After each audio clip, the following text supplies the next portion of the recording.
Hi friends, muskmelon வச்சு சம்மருக்கு ஏற்ற மாதிரி பசங்களுக்கு ரொம்ப பிடிச்ச ஃப்ரூட் ஜெல்லி எப்படி ஈஸியாக பண்ணுறது பார்க்கலாமா? இதுக்கு பழத்தை கட் பண்ணிவிட்டு உள்ளே இருக்க சீட்ஸை எடுத்துருங்க. எடுத்துட்டு அதோட சதையை மட்டும் எடுத்து ஒரு பாத்திரத்தில் தனியாக வச்சுக்கோங்க. இப்போது எனக்கு அந்த தோல் வேணும், அதில் நான் ஊற்றி வைக்கும்போது ரொம்ப அழகாக இருக்கும், அதுக்காக தனியாக நான் எடுத்து வச்சுக்கிட்டேன்.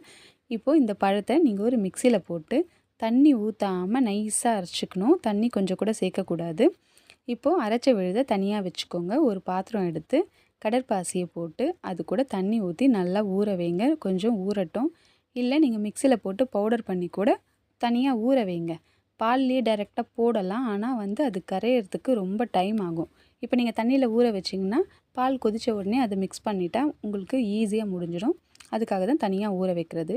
இப்போ பால் ஒரு கொதி வந்த உடனே நீங்கள் ஊற வச்சுருக்க கடற்பாசியை போட்டு நல்லா மிக்ஸ் பண்ணிவிட்டு தேவையான அளவு சர்க்கரை போட்டுக்கோங்க. சர்க்கரை போட்டு இப்போ ரெண்டுத்தையும் நல்லா மிக்ஸ் பண்ணுங்கள். அது நல்லா கரைஞ்ச பிறகு, ஏன்னா அது கரைஞ்சாதான் நம்ம அதை பழத்தை ஊற்றும் போது கரெக்டாக இருக்கும். அது நல்லா கரைஞ்ச பிறகு சூடாக இருக்கும்போதே பழத்தை ஊற்றிடுங்க. ஆறிடுச்சுன்னா கெட்டியாயிடும். அதனால் சூடாக இருக்கும்போதே பழத்தை ஊற்றி நல்லா மிக்ஸ் பண்ணிக்கோங்க. மிக்ஸ் பண்ணிவிட்டு இப்போது உங்களுக்கு சுகர் இருக்கா இல்லையான்னு செக் பண்ணிக்கோங்க. ஏன்னா நம்ம பழம் ஊற்றுனால சுகரோட அளவு கம்மியாயிடும். இப்போ உங்களுக்கு சர்க்கரை பத்தலைன்னா எக்ஸ்ட்ரா சர்க்கரை போட்டு நல்லா மிக்ஸ் பண்ணிவிட்டு உங்களுக்கு எந்த பாத்திரத்தில் வேணுமோ நீங்கள் போட்டுக்கலாம். நான் அந்த பழத்தோட தோல் வச்சுருக்கேன்ல, அதுலேயே ஊற்றி வைக்கிறேன்.